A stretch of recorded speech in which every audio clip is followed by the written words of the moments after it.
Hey now, today is the day that a lot of us have been waiting for. Everybody's been asking Cam, how many pets do you have? Cam, what all are you keeping? Well, guess what? We're updating the reptile room today.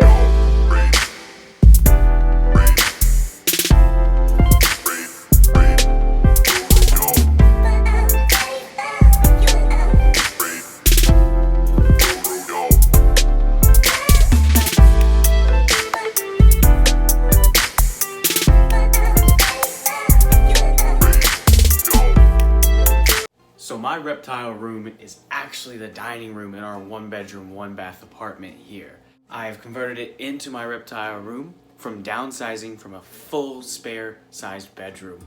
So I have cut out some things since the last reptile room, but the things I have kept are pretty cool and I'm pretty passionate about, and I hope you guys will be too. So let's go ahead and get started with Doom right here. This is Doom's big 40-gallon breeder cage. This is just a temporary setup until I can get him his custom enclosure built back. I sold his last one before I moved here into this apartment because I wasn't sure on how much size I was gonna have, and that took up a lot of space. Right now, Doom is in a 40-gallon BioActive glass aquarium with different types of enrichment, from different sandstones to big slate rocks to a huge water dish that he loves to splash around in. He's also got a food dish there in the back, a UVB T5 high output fixture here on the top, as well as a 60-watt heat bulb that keeps his hot spot right around 95 degrees. Doom is living his life. Most of the time, Doom spends his days here in this 40-gallon breeder cage. But he's so used to having that entire spare bedroom that he used to have to free range and then come back into his cage to thermoregulate that he's sneaky enough that he has made his way up on top of the Chameleon cage up there. What's up, Doom? How you doing, buddy? So this is Doom, my 4-year-old bearded dragon. He was sold to me from a PetSmart back when I really wasn't thinking about buying from PetSmart or not buying from PetSmart, as a fancy bearded dragon. He does look to be pretty normal. He's actually fired down right now, where a lot of his blue and purple colorations here on the side aren't coming out. But he has a nice citrusy kind of face, nice dark orange and brown spots and bars. He's just a beautiful dragon with a very great temperament, and I'm lucky to have snatched such a beautiful boy from a PetSmart. Doom is currently eating fresh salads every other day, and I've made videos on how I make salads in the past for my herbivorous lizards, and I really haven't changed those techniques too much. If you want to know an in-depth way to make a salad for your herbivorous lizards, check out the Uromastyx video I did a couple of weeks ago. I'll link it down below so you guys don't have to do the hard work searching for it. And about twice a week, I let him gorge himself on insects. Now that he's an adult, he doesn't need insects near as much as he did when he was a kid. But he eats a variety diet of insects, from dubia roaches to superworms, gut-loaded crickets. When I can get hornworms, I feed him that. And right after winter, he gets a nice, juicy pinky mouse, just to kind of kickstart his summer habits.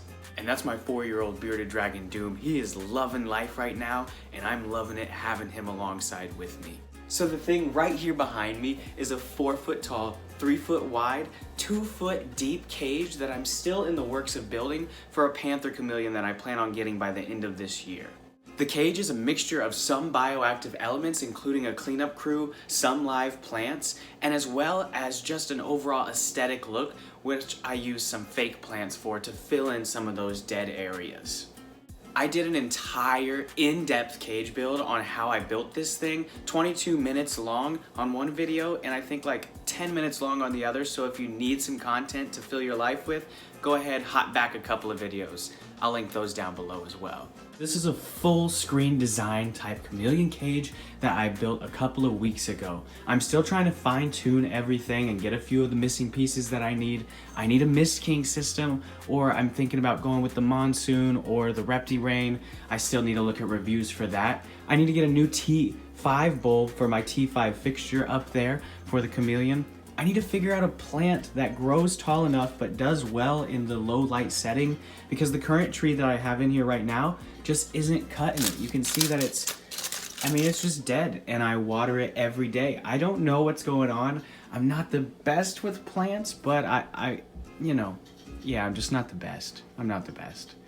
The next cage and animal that we're gonna go over here in the reptile room today, we've gotta look down a little bit to the bottom shelf of this rack system here. This right here is a 20-gallon long cage that I have set up with excavator clay and multiple burrows for my juvenile Uromastyx. Her name is Piper. She is a Nigerian Uromastic ranging anywhere from the Saharan desert all over Nigeria and that's just general part of Africa where it gets really hot. Like I said, she is in this 20-gallon long cage that provides her 3 square feet of moving area, as well as 4 or 5 different tunnels and 3 different distinct hiding areas for her. Currently up top, I have a T5 high output bulb for my Uromastyx, that being she's a desert lizard and she just needs that UVB rays. I also have 2 60-watt heat lights up here because unlike Doom, Piper requires almost 120, sometimes 130 degrees to regulate her body and to allow her to digest her food properly. Speaking of her food, she's eating on a full varied diet that you've seen in a previous video of how I made it, and she also eats seeds and sometimes, very, very rarely, a few insects such as gut-loaded crickets. Nothing much has changed in Piper's cage other than she eats every single plant that I put in her cage. It doesn't matter what it is, she'll chomp it down. You'll see some leftover salad over here to the side with the wild bird feed over there that she just loves to munch on. Currently she's laying right here basking up all those sun rays, that UVB and that heat. I probably won't get her out and mess with her because she is very, very skittish still, and spooking her just once, she'll run right back into her hide from the day, and I want her to be able to soak up as much UVB as she possibly can. In this beautiful 10-gallon cage right here, I have 2 baby Harlequin Dalmatian crested geckos just full of life. Well, not right now because the lights are on and they hate the lights, being nocturnal, but at nighttime they are full of life. Like I said, they are currently in a 10-gallon cage, which is perfect for how small they are. I'll try and find some of them and show you here in a second. Their cage is similar to the Chameleon cage that I'm building in that it is kind of bioactive with having some bioactive elements in it such as cleanup crews, but all of the plants in here currently are fake plants. I didn't want to have to worry about keeping plants alive with such young crested geckos. So this little guy right here that's jumping all over the place is one of my Harlequin Dalmatian crested geckos. He's such a little cutie. I haven't figured out names for these little guys. I'm thinking maybe Pip and Squeak or Peanut Butter or something like that. I just really love how light his colors are, and you can start to see the Dalmatianing that's on top that'll be coming through here in the next couple of months. Super, super tiny little guys. Oh, come on, little buddy. You want to eat some? Let's not run up my arm here. Let me wipe off all this crested gecko diet. These little buggers are currently chowing down on some Repashy crested gecko diet, and they're just doing real well. They sleep most of the day, so the times that I'm up, I don't really get to interact with them much unless I pull them out specifically for something like this, feeding, cleaning, or shooting a quick segment of a video for them. But they are just amazing little creatures. So different from anything else that I've had. I think that they've really, really got me hooked on the New Caledonia geckos, and I think I might have to get some more. All right, little guy, let's put you back. Oh, okay. That's fine too. Get up here. Oh, well, this is not a good situation. Moving off to the left of my crested geckos is my Fowlers toad, Rupert, and he is just the most old man personality I have ever seen in a toad. He's just cranky, he just eats a lot, he just sleeps a lot. He's really just my old man toad, Rupert. He's currently in a 10-gallon cage, just like the crested geckos are, fully bioactive, though the plants aren't doing the hottest. I've got to figure that out. Rupert is currently in this 10-gallon aquarium right here, fully bioactive, though the plants aren't doing so hot. There is just a couple of sprigs of some grass growing up and pothos, which will never die. Rupert's actually back there behind the pothos. I'm not sure if you can see him. There's one of his little eyes. There you are, Rupert. I have a full overview of Rupert's cage a couple videos back of a BioActive tour of a Fowler's toad. If you're interested in that video, go check it out. This right here is Rupert, my Fowler's toad. As you can tell, he just looks like an old man. Super grumpy guy. But he is chowing down on dubia roaches, gut-loaded crickets, superworms, mealworms from occasion, baby hornworms when I can find them. He is a monster, an eating machine. He has pretty much doubled in size in the 2 months that I have had him. Rupert's story is that a kid found him at a park and was gonna keep him. I said, kid, just let me keep him. I know that I can give Rupert a way better life than that kid could have, and Rupert really is just thriving here. Again, I go in more in detail about Rupert's story, his cage, how I take care of him, in his video highlight a couple videos back. I'll link that one down below too, don't you worry about it. Great, now that we finished up with Rupert, we can talk about the last 10-gallon setup that's in here. This one right here, housing close to 20, maybe 25 tree frogs that I rescued from the pool earlier this year. If you follow me on Instagram, you'll know that I dedicated almost 2 whole weeks of my time saving 1,500 to 2,000, somewhere in there, I lost count, gray tree frogs from a chlorine pool that's here at my apartment complex. During the process of me saving some of those frogs, I saw some color morphs that were way different than any tree frogs that I had seen from that species before. I plan on growing these guys up to a juvenile standpoint where I can start to sex them a little bit more and really tell who's gonna be the most colorful or most different tree frog that there is. With that being said, I do plan on starting my own breeding colony of gray tree frogs that I can provide to people without them having to go out and catch them in the wild. Right now, their 10-gallon tank has 2 low-powered heat lamps up top that will keep the top of the cage right around 80 degrees, which is perfect for gray tree frogs. The bottom of the cage, as it gets lower, turns into about a 72 to 70 degree range, and then there's water on the bottom for them to swim in. Also, I had tadpoles there for a while, so that's what they were swimming in. Nice black water down here at the bottom. A large pothos growing with a couple of fake flowers in there for them to hide in, a large log that goes down into a hiding space for them as well, and a bunch of different kind of mosses. It also does have a small filter in here and a bubbler to keep things moving so the water doesn't get nasty in between cleanings. The glass is currently a little bit dirty, but you can see that I've got probably about 20 to 25 gray tree frogs in here. And while to the naked eye, they may look just like regular green and gray tree frogs like you would see in the wild, but the more time that I've spent with these guys, I've noticed that there's some that have all patternless legs. There's some that have golden tints to their legs.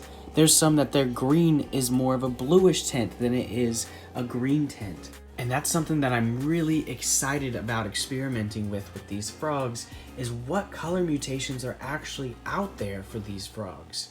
Right now, these frogs are munching down pinhead crickets by the hundreds. It is so crazy. I have to go to the pet store at least every other day. If not, they're eating mealworms or crickets that I already have on hand because they are monsters. They eat and they eat and they eat, and it's so much fun to watch them eat. Here's a couple of clips that I've overlaid on top of this footage so that you can watch some of their feeding frenzies. Now it's time to move on to my leopard gecko Luna, who is such a doll, such great personality, great feeding response for a leopard gecko, will take down anything. Let's look at Luna, my blizzard leopard gecko. This little girl right here is Luna, my young, maybe a year old, maybe a year and a half old leopard gecko. She has such personality. I never really was into leopard geckos. I thought they were quite boring until I got Luna. I probably still won't get another one because she has satisfied everything I've ever expected and more from a leopard gecko, and I would hate to be let down by gaining another. She's currently living in a large 48-quart sterilite tub with some paper towel bedding and a pretty basic setup. She just has a couple of hides, a heat mat underneath which is regulated by a thermostat, and she's just doing real well. She did drop her tail when we first got her. She got it pinched in between a rock in her enclosure, so I try now to keep all of her decorations away from the walls of her cage because that's how she lost it the first time. Right now, Luna is mowing on anything, literally anything. She'll eat anything from gut-loaded crickets to superworms, the occasional mealworms if I'm running low on other feeders. She loves dubia roaches. She loves hornworms. She loves black soldier fly larvae. And after she usually does lay infertile eggs, I will go ahead and replenish her with a pinky mouse just to get her back up to weight. Now switching sides to the other side of the reptile room area is my desk where I do all of my editing, where I do all of my schoolwork, where I sit down and contemplate life from time to time. It's pretty simple over here with just a few basic but yet cool things over here too. First off is my Mac, where I do all of my minor edits like finding sounds, finding music, doing the intros and outro screens and all of that kind of stuff, as well as a lot of schoolwork gets done over here. I have two plants over here. One of them is my asparagus fern right here, which is growing pretty well. It's got a couple of yellow leaves. I think I might be overwatering it. Again, I'm not the greatest with plants, but I do my best when I can. And right next to it is probably the most success I've had with plants other than pothos. It is my English ivy. It started out like this big and it's starting to wrap up the wall, which is super nice and super clean for the aesthetics here of this reptile area. If any of you have tips on how to get an instant green thumb, let me know because I need help. I'm not terrible with plants, but I'm not as good with them as I am with my reptiles, that's for sure. Right between those two plants, I have a 3 stack of deli cups, and I'll go ahead and show you what's in those guys. I'm super stoked on that. So here in this first deli container is a spooter I caught today.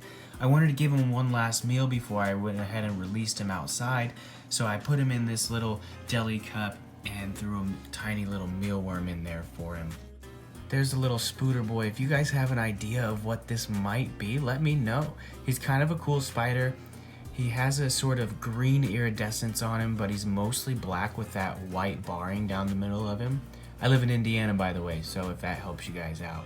And last but certainly not least is probably the animal that I'm the most terrified of in my entire reptile room. It's gonna be my Particularnus marinus. I don't know how to say all these scientific Greekish sounding names. It's P. marinus, the OBT tarantula, orange bitey thing, orange baboon.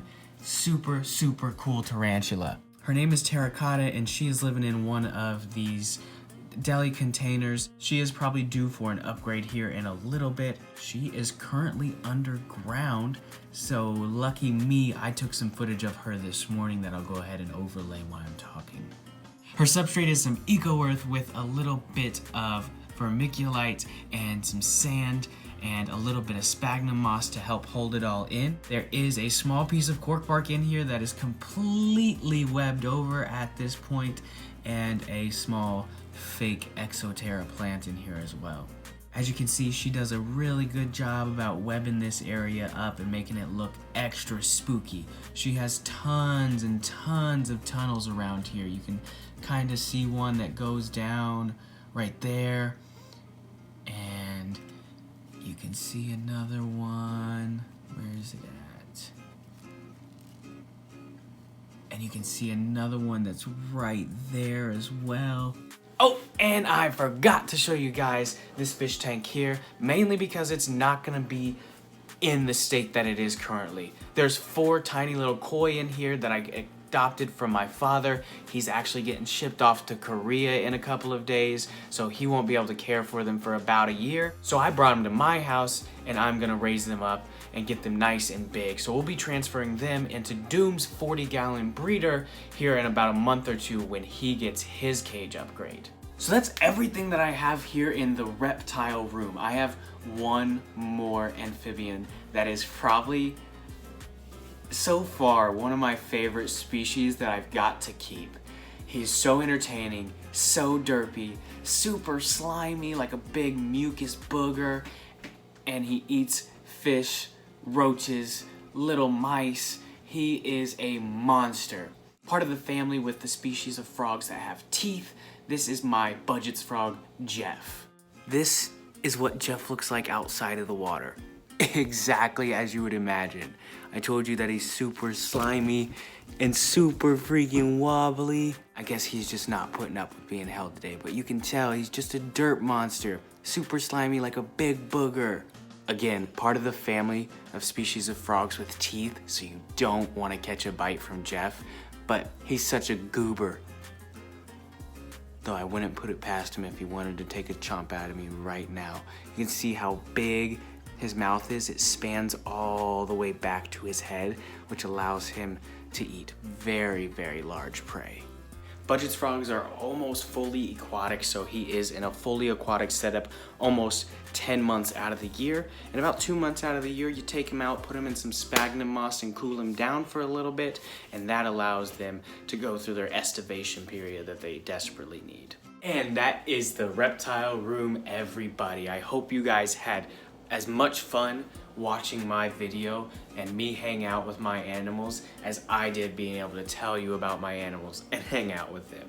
If you guys liked today's video, go ahead and give it a like, because you know I need those kind of things. Comment down something that you really enjoyed about this video, and I'll go ahead and shout you out in next week's video. Hit that subscribe button if you like this kind of content and want to see more of it, because I'm awesome. You know I am. And until next time, see you guys then.